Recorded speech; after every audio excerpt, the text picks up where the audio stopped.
morning, it is Saturday morning. We drove 12, 13 hours yesterday. Yeah. We could only make it, like if you saw the video yesterday, we could only make it to South Carolina, where we stopped overnight tonight, or last night, where we're at right now, at a rest stop. So this morning we have a 2.5 hour drive to Morganton. We're gonna try to get there. We know that we're starting to see a lot of the hurricane debris already on the side of the roads and things. So we don't know what we're gonna pass when we get there, but we're gonna get there. Yep. I'm gonna get there. Yeah. You ready? Ready. It's gonna be a long day today. Ready.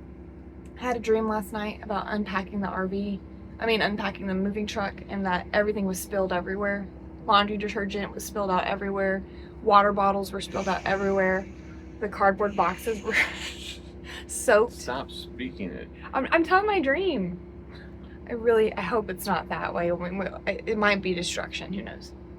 We have one of our stops up here in the bunk. Separated some stuff. So. Okay. Ready? I love the coffee. Cheers. Cheers.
Better late than never.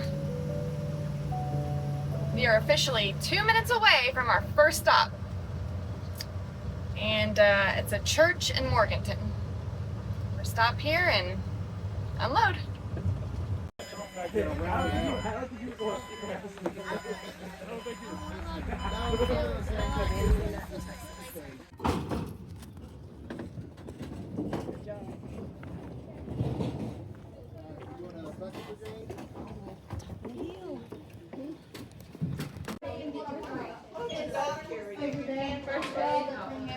The winter room. What you got? Winter room. The winter room. What? Oh. Snacks in here. It's food. Plastic. You want somebody else to carry it? Yeah, I got it too. That one's heavy. Like peanut butter. Yeah, food, tables. Yeah. Where's this guy? I don't know what it is. It's tarps. Tarps this Food away. tables. Winter room. That's in the back right. Not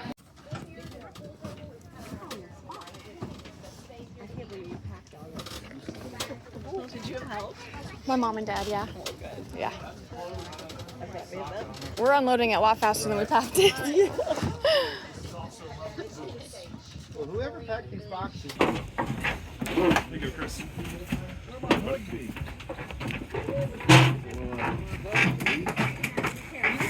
So this is Janelle, and your church is? Morganton First Church of God. Okay.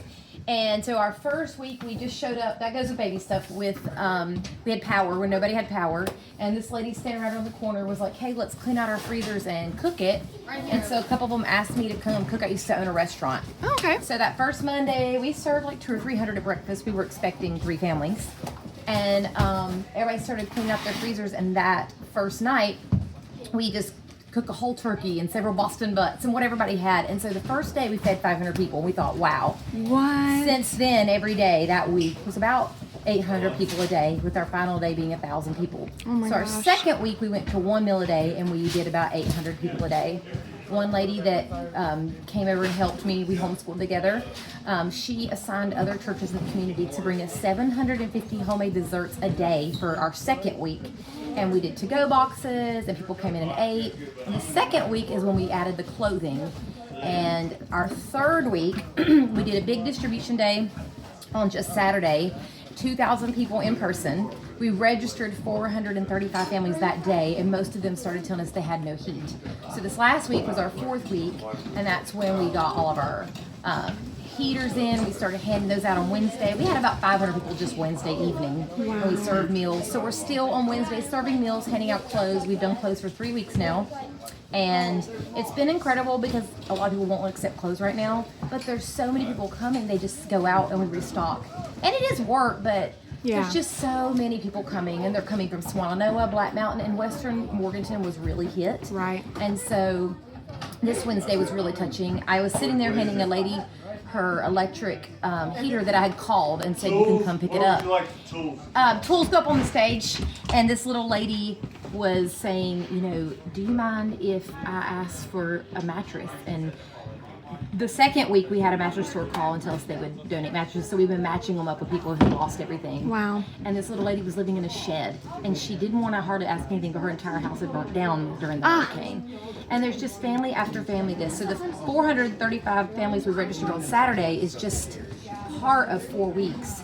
And the amount of people that we're registering and we're finding out their stories, it takes a lot of talking to them. Yeah. We don't want to just feed them. We're trying to find out their story, how we can support them, how we can help, you know, whether we send a crew to cut down trees or clean, but we really want to encourage them and give them hope too, because so many people are down. Yeah. So when they come in to eat, we have people walking around the room, talking to them, offering prayers, writing down their needs, which started the Christmas toy ministry. We've already got 50 children spoken for. We're working on 200 more.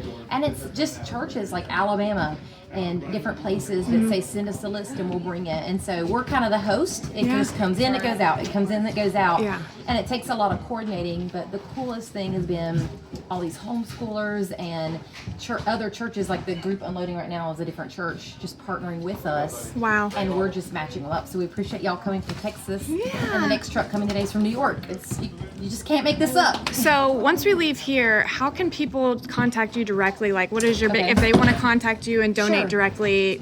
How do they do So that? on Facebook, it's Morganton First Church of God. We have an Amazon list, and people can ship directly to us. A lot of it's heaters, and we update it regularly. A lot of baby items because we're supporting so many people with babies who are really struggling. Sometimes we may add bedding and different things for people as we help rebuild their homes. You can also go to our website and you can donate and put Hurricane Fund, and all those funds are going to helping people purchase large items for their homes. Gotcha. So 1 week and 1 afternoon, I think we bought 30 mattresses and we matched them up with families. That's amazing. But yeah, you can go to our Facebook, you can do our Amazon list, and you can call the church. We have a secretary full time, and she'll take a message or email us. Okay. And we will call you when we can. Yeah. And get back with you. I'll put your link on this video. So Yeah. whenever Cat food now. cat food. Dog Wow. and cat food. Is that here? Yes. There's a table for pet food. Okay. Okay, well, we're down to the end of the truck, and everyone has been amazing to unload it. We've got it done in like no time. It's just a family who felt led, and like these are the people that are changing the world. And they filled this from their YouTube channel, and met a need they didn't know we need. We were completely out of animal food and tools and things we weren't even brave enough to ask for it, and they sent it. And I think God was whispering in your ear, and I just want to say thank you so much. And our Archdale friends, we didn't know you were going to unload this morning, and me and Becky were like, okay, we'll figure it out. And you guys just made this morning so easy for us, and we want to thank you. And this 3 o'clock truck, I bet you the Alabama boys will be there for it. That'd be amazing. Like God has worked out all our needs. We just try not to stress. And I just want to say thank you. God bless you. And we want to pray for all y'all for safety today. For wherever you go, resist the urge to grumble and complain. Let God do whatever He's going to do. And we thank you guys so much. Will you bless these dear friends? Hey, would some of you youth like to just lay hands on this couple? Father, I thank you for this precious family. Amen. Lord, they've given of themselves and their finances and their time. And Lord, when people give to you, you multiply it. And so I thank you for multiplying back to them and their home, their house, anything that they need, Lord, that you'll show them the love of Jesus. You'll protect them going home, that they'll be stronger in you. Thank you, Lord, for this couple. I bless them. I bless them with health. I bless them with peace. I bless them, Lord, with all of your promises, and your angels will be around their house, that you'll keep them safe going home. And Lord, let a joy from inside, from your spirit, shine through them every place they go. Thank you, Father, in Jesus' precious name. Amen. Amen. So be it. Thank you. That's a difference.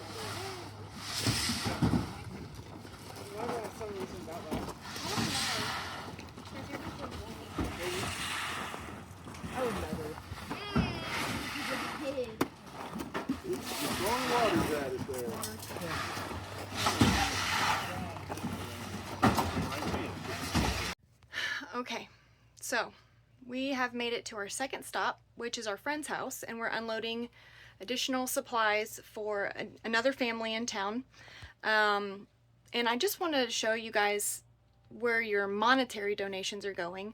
I talked to Noemi, and she has several different family members, or not her family members, but several different families that need mattresses. There's an elderly lady who's living in a shed right now because her house burned down and all of this stuff. So we are going to hand over $2,000 in cash so that she can help distribute cash to families who need to buy stuff around here locally.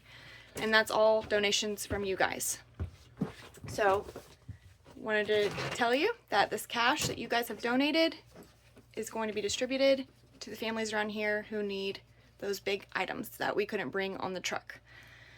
So today's not over. Today it's noon, it's like 12:30, and our first stop was powerful and amazing, and we're going to talk about that later when I have time to like debrief and talk to Buddy, because I haven't even had a chance to talk to him. But yeah, thousands of dollars that you guys have donated are going to go to people in need, and can't even explain like how needed this was, and thank you. Okay, so Noemi's friend Tawny made these individual, what are they? Hygiene bags? Hygiene kits, yeah. Hygiene kits that we're about to go take up into the mountains. So that's really neat. We're gonna pack her car full of that and take them up. Whole bunch of helpers.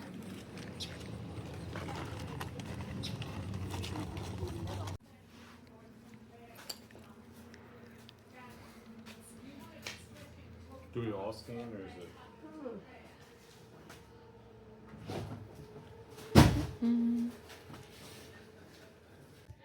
Okay, Buddy, me, and Noemi are in Burnsville.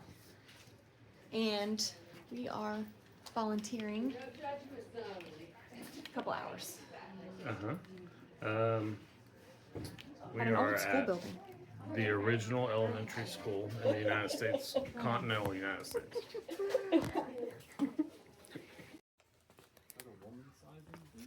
Yeah, women's is normally those numbers. Would you consider these PJs? Is there a sweatpants section? Small PJs. Small. These are kind of just like sweatpants type.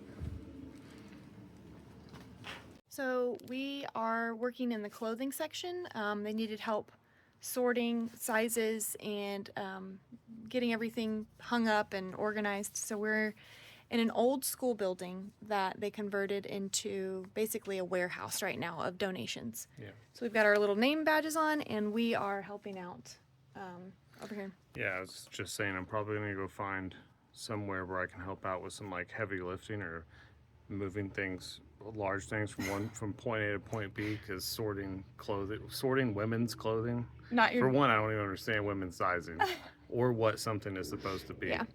So I probably am better suited outside doing something. Yeah, go outside and lift some heavy things. Okay. I'll be in here. All right. Sorting. This is their pet supply room. Food for all kinds of animals, even livestock feed.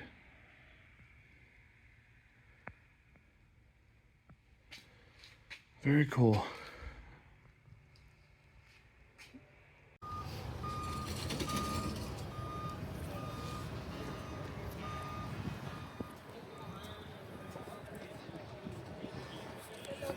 Awesome. Sweet. There's a pot over here called hygiene. A pot of hygiene. Oh, that's a good idea. We should bring them all over. We'll do picking. Mm-hmm.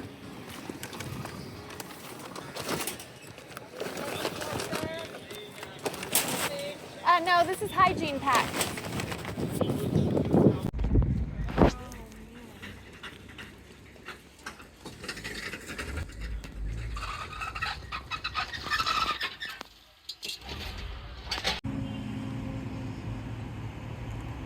That line on the top of that roof right there, that's sand and mud on the top of that roof.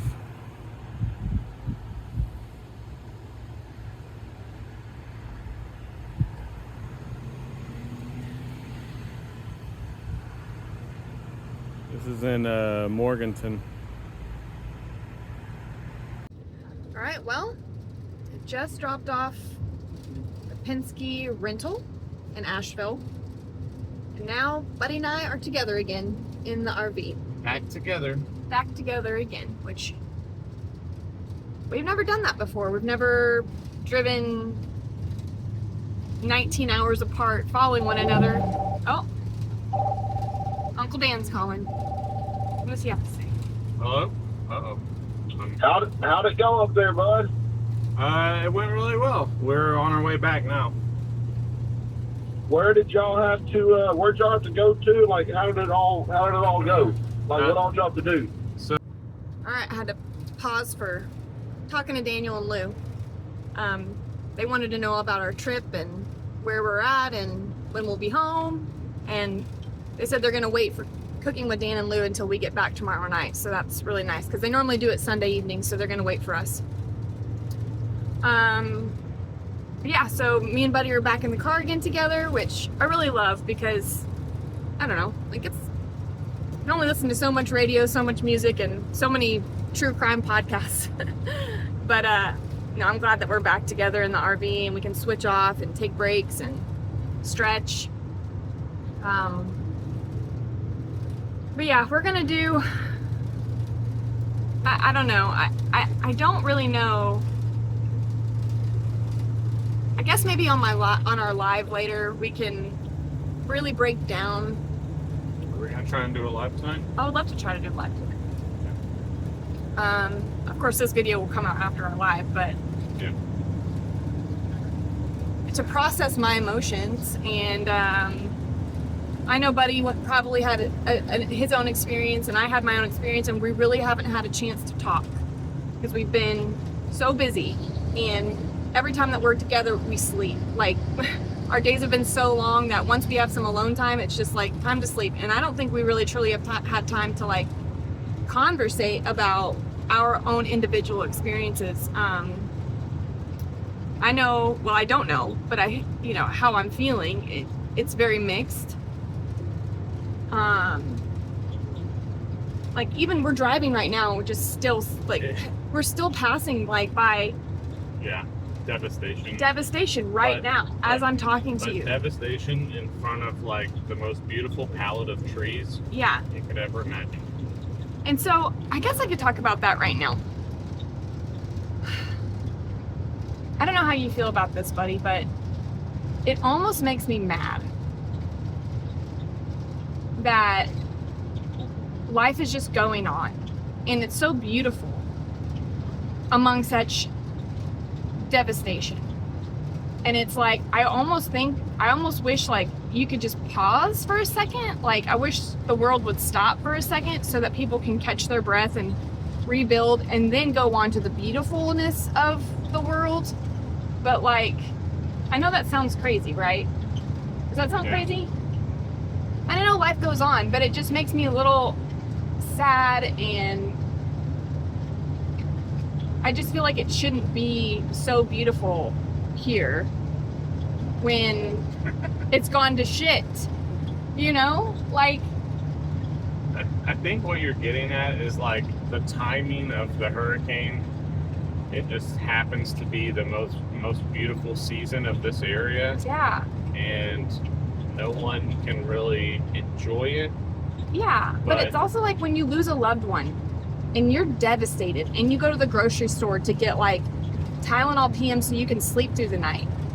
But everyone's just shopping and like buying their groceries and living their life. And it's kind of like that feeling where everyone around you is like not knowing. And I'm comparing that to the trees, which I know sounds crazy. Like, the world is moving on and being beautiful and living its life, but yet there's like outside the window just now there was a roof with no home attached. Like, so how could you, I don't know, it's hard to explain, and it makes me upset. I don't know any other way to put it. It's also, it was hard. It was a hard task to come. It was a hard thing to get here to do, but it's even harder for me to leave. Yeah. Like we volunteered for one day, and there's still just so much stuff that has to get done. There's so much stuff. It was hard to get here, but even harder to leave. And I didn't know that was going to be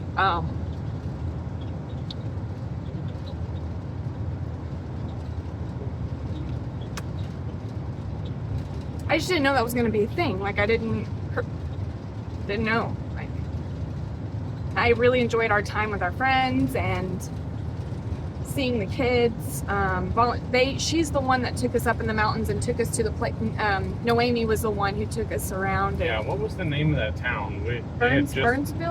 Burnsville. They had gotten access to it not too long ago. Yeah, the road just opened up to Burnsville, so that's where we went and we volunteered, which you'll see footage of that a little bit. Yeah, but and on that road to Burnsville, you can still see a lot of bridges to other roads that are just gone. Yeah. Because they're like, some of them have temporary bridges, but a lot of them are still just gone. Yeah, and those are the families that are still stranded. There's still families that are stranded that don't have access down the mountain, that are still, and like Burnsville and Black Mountain and Bat Cave Road, like those little hubs are the towns that people are pack muling still with mules and four-wheelers up makeshift roads to get to these people who can't make it down the mountain 3 or 4 weeks later. I will tell you, the most widespread damage that I've noticed, whoever's in the guardrail business, like, get ready, because from Georgia to here, like, there's just guardrail damage. And I'm sure in Tennessee, I mean, we didn't make it to Tennessee, but like, obviously Tennessee was hit pretty bad too. But the guardrails, like, even when we were driving just a little bit ago, trees were down over the road but just cut off in sections so you could get your car through it. Like, they're still laid out over the road. There's one right here. I don't know if you'll be able to, that one wasn't over the road, but it's just like, that is last priority to get those trees cleared out. But the guardrail damage is everywhere. So, that's just, and you know, bridges and roadway damage, and they've got a lot of roads down to one lane so they can work on the other side of it, and I don't know. It's a lot to unpack mentally, emotionally, but I know that they were super appreciative. We showed up at just the right time. for certain items that they had just ran out of. We're going to show you the interview a short interview that I talked to the pastor's daughter. She was explaining, you know, what they have done in that hub in their church. It's crazy fishes and loaves biblical story that happened there. And if you're not familiar with that Bible story, I can't recall the chapter, but you know, Jesus showed up and they only had a couple fish and a couple pieces of bread, loaves of bread, and people came from all over to hear his teaching, and they didn't know how they were going to feed the masses. And you know, a miracle happened and the food just multiplied, and they were able to feed hundreds of people there to see Jesus. But the story she told, that the night that the town lost power, you'll see it, and it's definitely, there's just miracles all around us when we were there. God did have his hand, I feel like, in every part. And we had so many cool stories of like this woman at the second stop that we went to drop off hygiene packs. Everyone working this area, this donation drop off, none of them were native to North Carolina. They were all from out of state. Everyone working there. And she was on a Luke Bryan tour in a food truck and came from the Luke Bryan tour to give out thousands of meals for free. And then she stayed for 3 weeks, and she's still there. They were planning on leaving and then planning on leaving and planning, but she just stayed. And there's a man that's sleeping in his truck in the parking lot that's volunteering his time, and he's been sleeping there for 3 weeks. Yeah, they were from Michigan. Yeah, the food truck people from Michigan. The guy who was sleeping in his truck, I want to say he was from New York. I can't remember, but like, she was listing off all these different people from all these different states. The Alabama boys were there they were coming after us. I don't know exactly what group they're with, but I know the church said the Alabama boys were coming with like their third load. And then later that evening, a load from New York was coming down to drop off. And it was just like,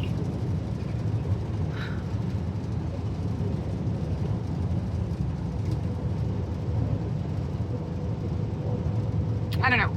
So another thing I was telling Buddy that I am hesitant to say, but I need to say it, is we passed on the road three Red Cross vehicles.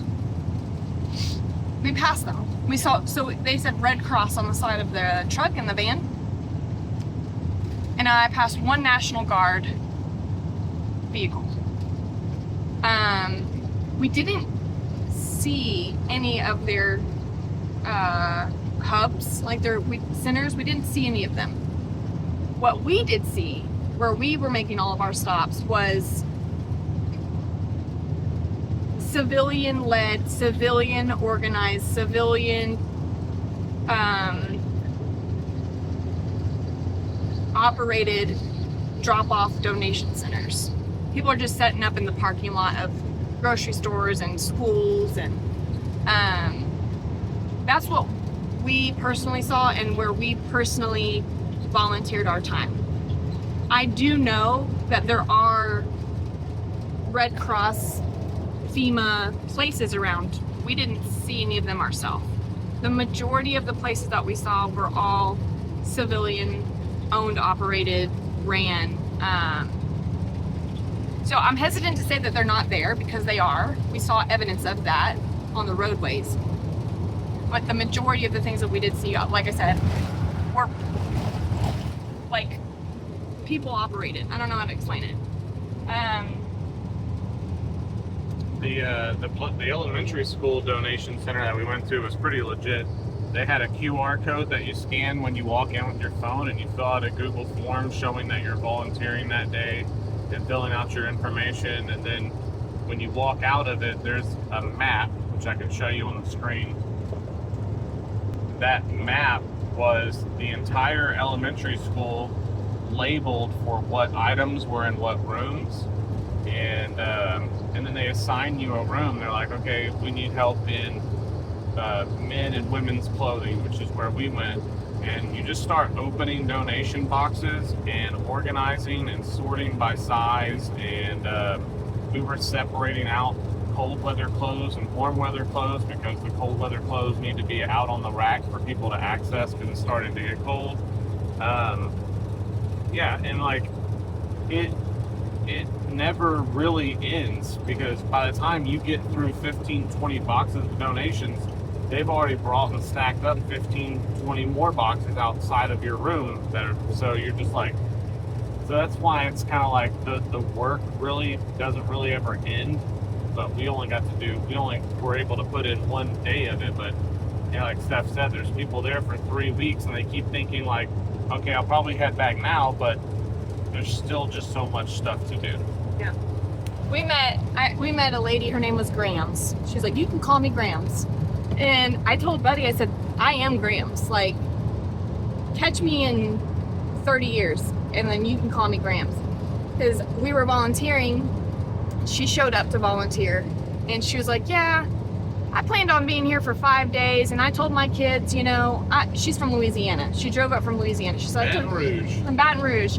She said, I told my kids, you know, I'm retired and I'm really good at delegating. They probably need some help and direction, so I'm gonna go up there and I'm gonna help them at, you know, one of these volunteer centers. And she's like, and then I just end up staying a long time. And she's like, and my kids, they really think I'm crazy for just, you know, like staying here and not coming back, but you know, they really need the help, and it's gonna be a really long road. And I just thought, I was like, yeah, I think that'll be me. Like, my kids will probably think I'm crazy in 30 years going somewhere and being like, oh, come back when I feel like it, you know. But no, it was just everyone we talked to, and then also seeing the people come with their pets to get pet food, and their I will tell you though, one of the things that I heard that they needed badly at one of these drop-off donations were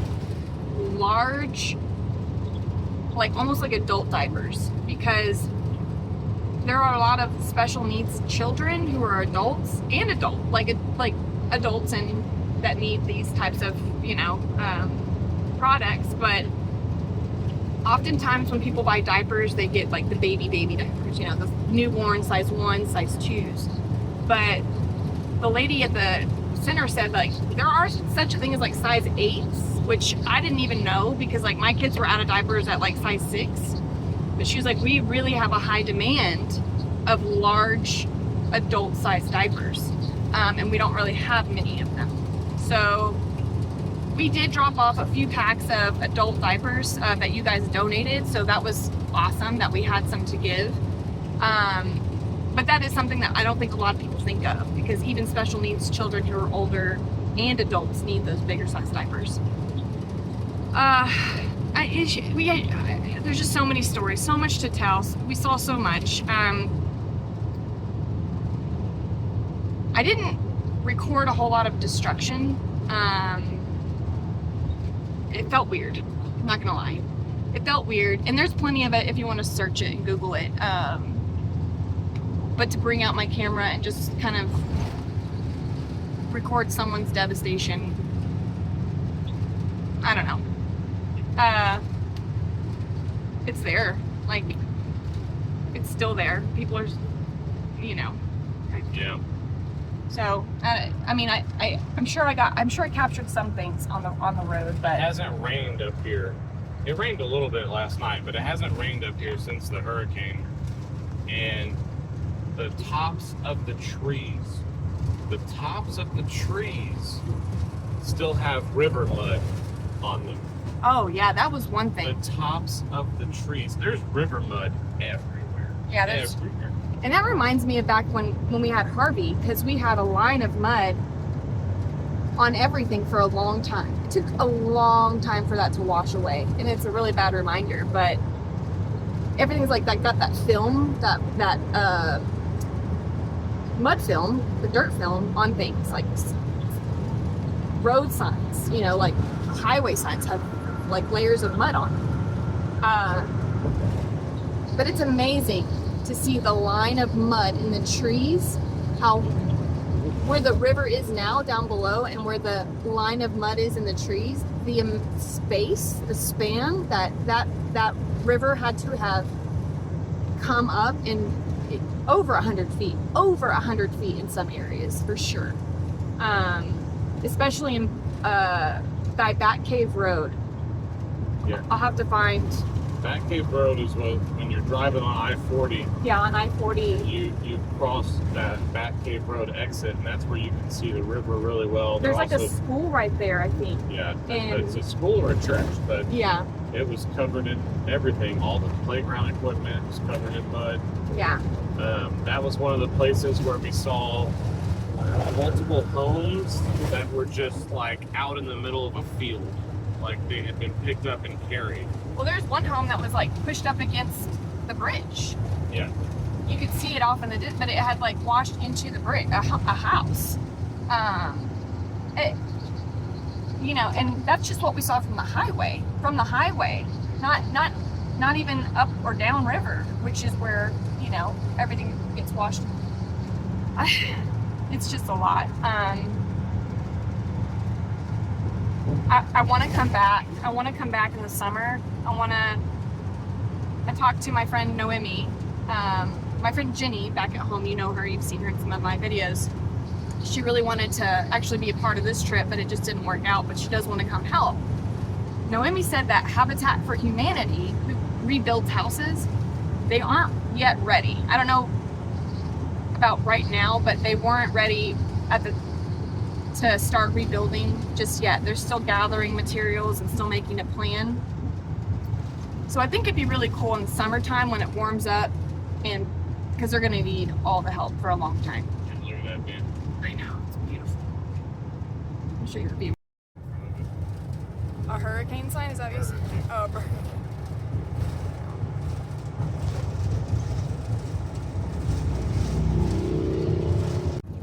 So anyway, there's still going to be plenty of opportunities and plenty of time to help.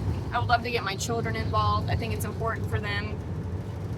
So we'll see. Well, I don't think that this is our last attempt at coming and doing, because they're going to need for the long haul. But I'll wrap this one up here, and then we will also do a live and explain probably more in detail stories, and you know, we got to talk and just come together, and I'd love to just hear what Buddy has to say and think. And Look, Cherokee. oh, Cherokee, that's where we were last 2 years ago. Yeah, so wow, rebuilding that road. All right, well, we're gonna let you go on this one. We will catch you on the next one, I guess. On the Denman homestead, where the sun sets golden in the west, we live in harmony with nature, doing what we love best. From the garden to the kitchen, and the bees inside their hive. On the Denman homestead, come along and plant, nourish, thrive.